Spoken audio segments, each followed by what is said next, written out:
Leadership TV, and of course, it is Anambra Decides today. 28 million people across 21 local government areas of the state will be moving to the polls, or rather are presently at the polls, to decide who the sheriff in town would be or who the governor of the state will be this particular circle. And of course, we're excited to bring you live updates, situation reports, what is happening at the polls. Of course, we'll be looking at voter participation, we'll be looking at the conduct, a lot of field reports, and also when it comes to security, accusations of vote buying left and right. We'll also look at post-election blues. We'll be looking at observation, transmission of results, and finally what it leads to, which is tribunals and complaints left and right. We want to be here with us till the very end to get the juicy details on every trending story coming from Anambra today. I'm your host today on the show, Cynthia Onadu, and I have two political analysts here with me, Chibuzo Ukaibe and of course Silas Uzebu,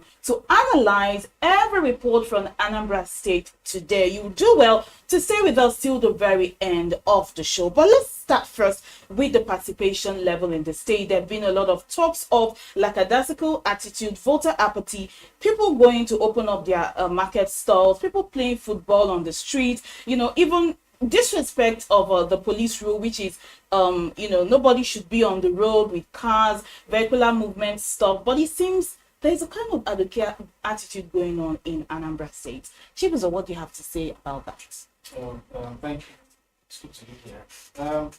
I think it's not a good omen. It doesn't spell well that opportunity for people to determine who gets to govern them for the next 4 years will be taken with such levity.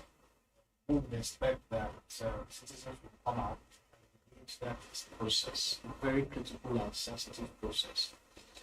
But unfortunately, what we have is we see people, who just feel it doesn't matter, it doesn't count, perhaps for different reasons. But in any case, nothing justifies that kind of behavior. They had bad experience in the past shouldn't make them not come out to engage the process. Elections in themselves are not an end, they are a process. They're a process to a certain destination that in some cases we never get to it, and the destination will be good governance. It's a continuous journey, but the process to getting good governance is election. So that's why it's very important that people engage this, the exercise of getting to decide who governs them. So it is sad that people are not seeing that. They just have one experience and then they run with that experience. They make it perhaps a negative experience and then they run. So we would encourage people to actually engage in elections. In any case, it's a big deal. They engage it, but that also goes back to the institutions.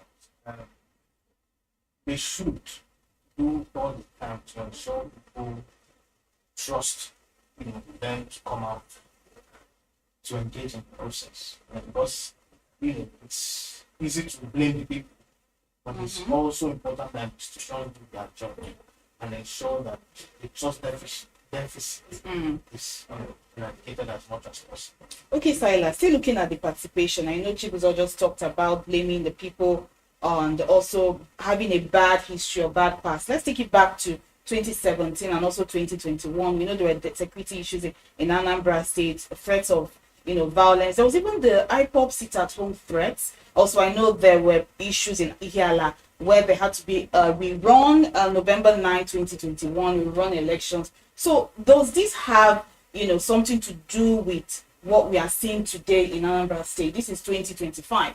But then we have to look at history before we talk about the future. What do you have to say? Okay. I wouldn't say exactly that. I think that the issues of insecurity, in 2017 and 2021, we are right. Okay? But 2023, people came out and massacred. Remember those days that IPOP gave it that people that want to participate in election, it's not their state, they have a different state and all that. So that will affect 2020, but the 2023 election, massive, the voting output is massive.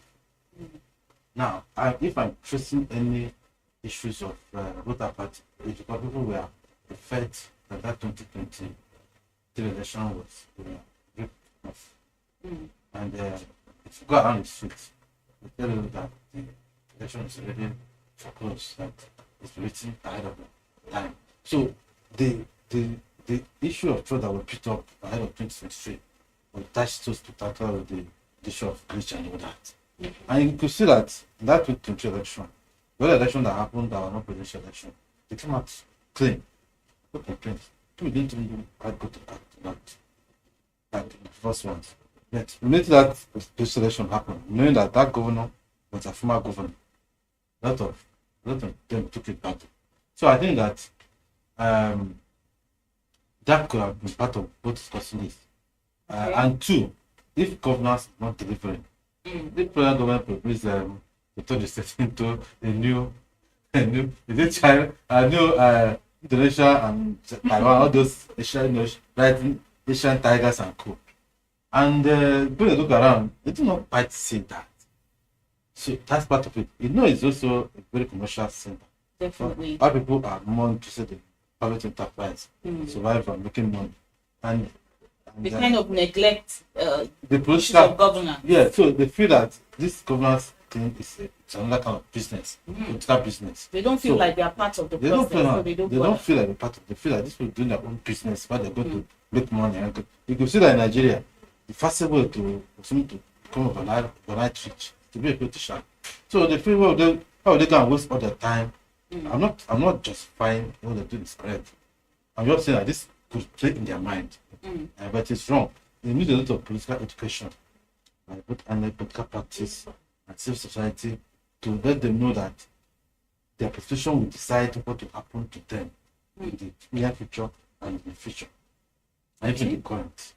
All right. We're also getting reports of conduct of the elections from the field.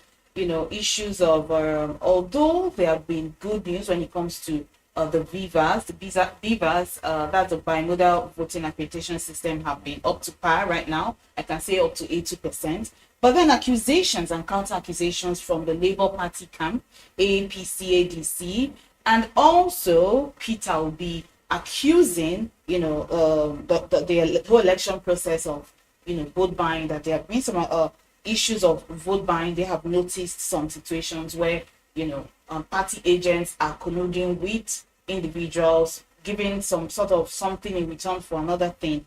But then we were hopeful that that would not be the case in Anambra. But then the Nigerian factor always comes to play. What do you have to say?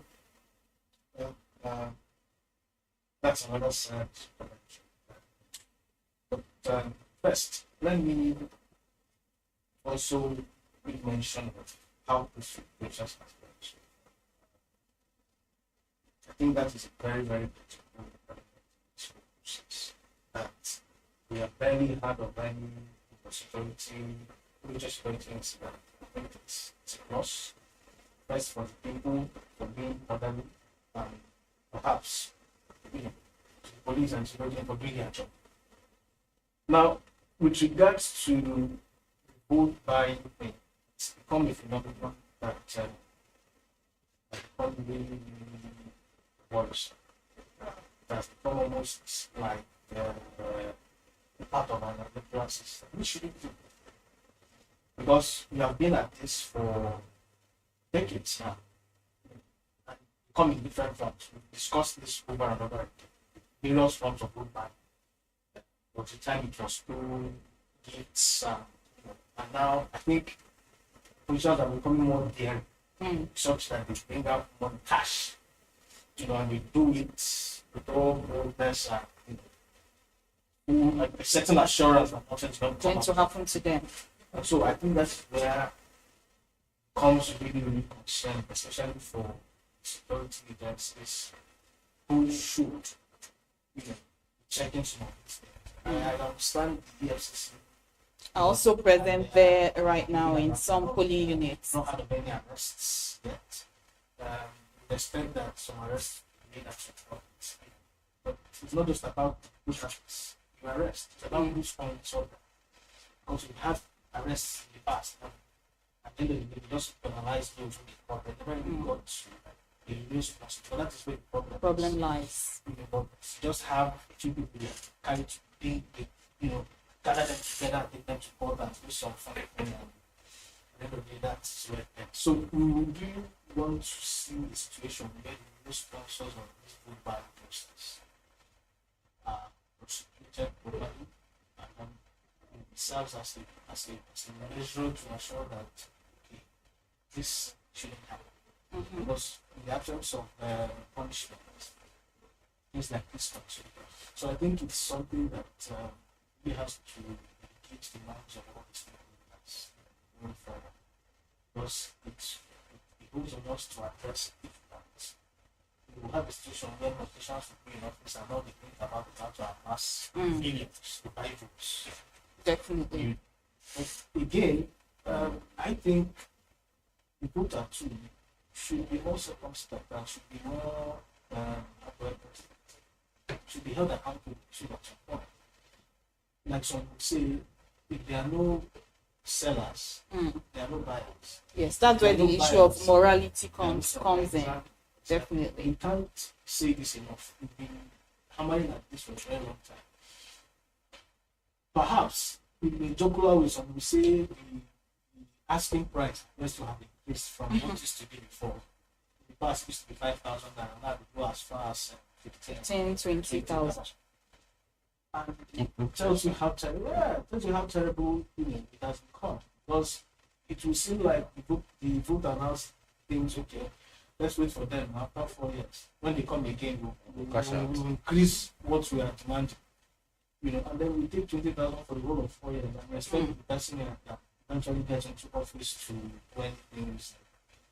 So these are really strong issues that as a system we need to look into critically and importantly.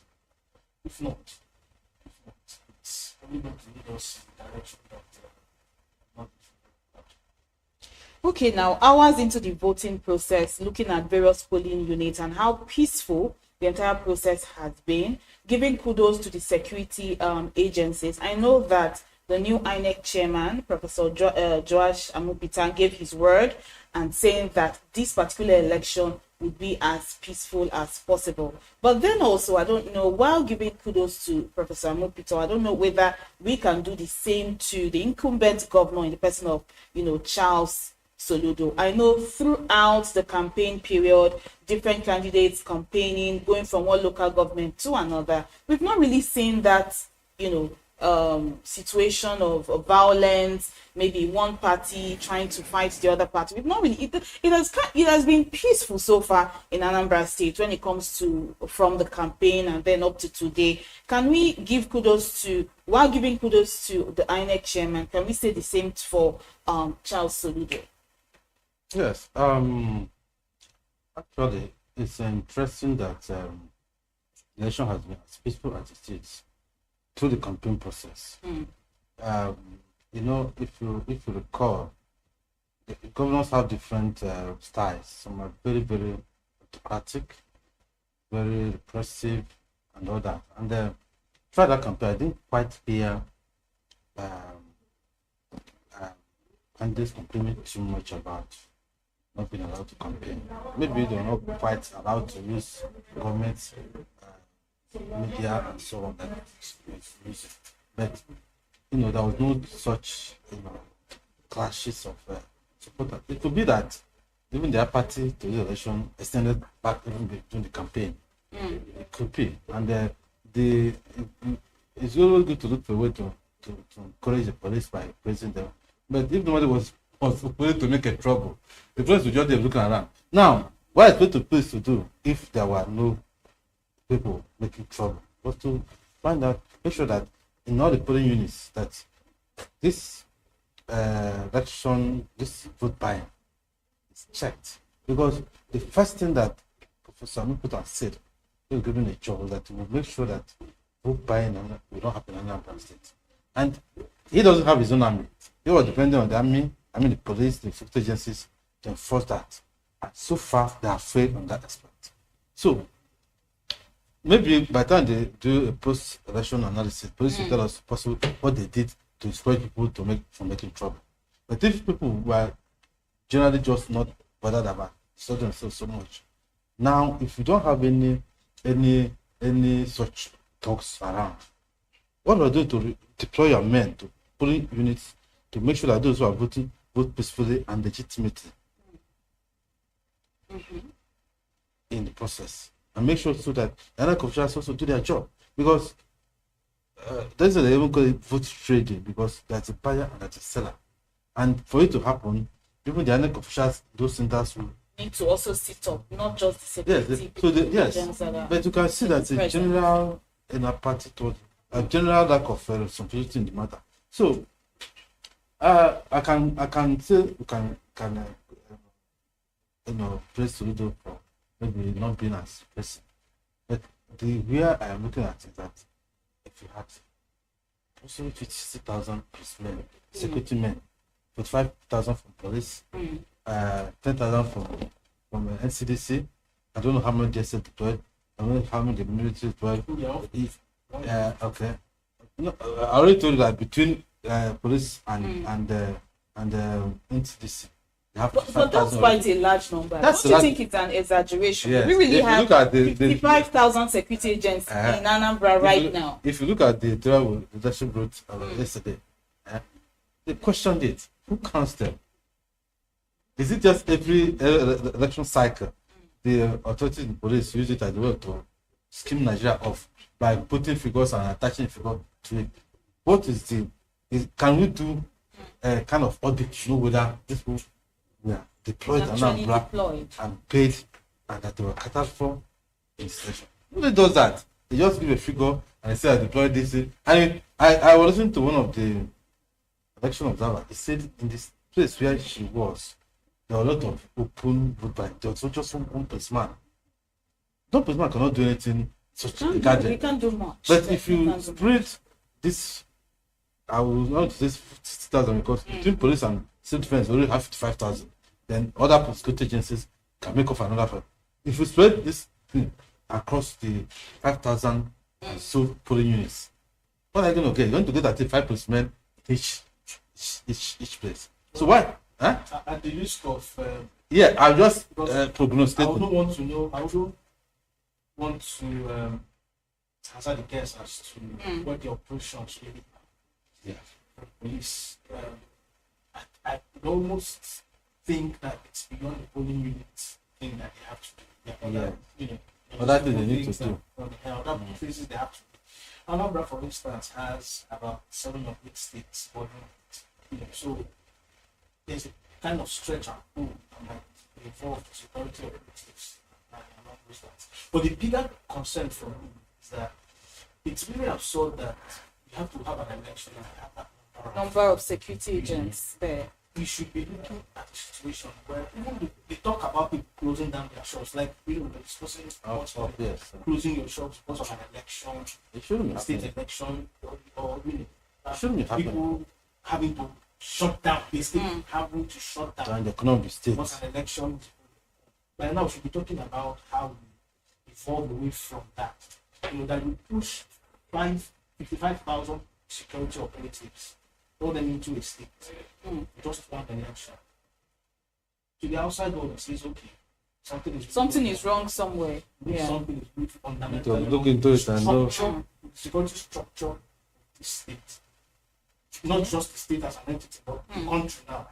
Okay. So we should be looking at designing a system where our security could work much better, such a way we don't have that election doesn't look like a do or die affair. Well, in that sense, but do security from other places where there's from other states to one state. Just one election. Okay, let's take it back to participation. We see that a lot of maybe young people are apathetic to the elections today. Like I mentioned earlier, people playing football in the field, young people just going about their day and not really being concerned. But thankfully, we also have news of a man of 110 years old moving to one of the polling units to cast his vote, and also a 74-year-old man who is visually impaired also at one of the polling units. Also, a sad news, well, I say it's sad, but it's sympathetic, of a 96-year-old woman also coming to a polling unit to cast her vote and being told she couldn't because her voter's card wasn't up to date. I think she last had that voter's card in probably 1993, and then she wasn't her paper wasn't up to date and she couldn't cast her votes, and she was just very sad and shedding tears in the polling ground. And it just brings a larger conversation about the inclusivity when it comes to elections, interest, inclusivity. Why are young people not interested in the electoral process? It's like, okay, you people can do whatever you want to do, we are not concerned with it. But then does it mean that the older generation are a lot more educated when it comes to election? They have the better knowledge, they are more interested in who is ruling them. And also, or why is it that you have to go through the entire hard process of standing on a very long line to get your voter's card? Who caters to the older generation who are also interested in the process, who wants to get a voter's card, who wants to be part of what is going on, who caters to them? Why can't you build a structure here in the country where you can just sit in your home and get your voter's card and be a part of history, be a part of what is going on? So let us talk about all of this. First of all, interests of young people, and also inclusivity, the process of making voter's card easy and accessible to the entire population. Let's start with that. Okay. A couple of things here. Getting the voters card accessible to.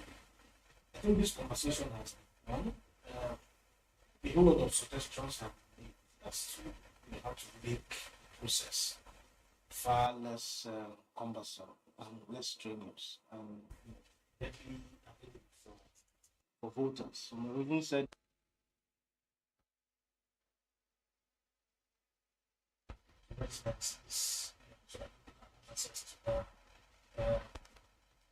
I know INEC also has had its problems when people are coming to take that card on behalf of people. And so, but of course, any way and anyhow that, of course, not just anyhow being reasonable limits that help for people to have access to their cards. It's always you can continuously work and use technology more. There's no need to work with technology.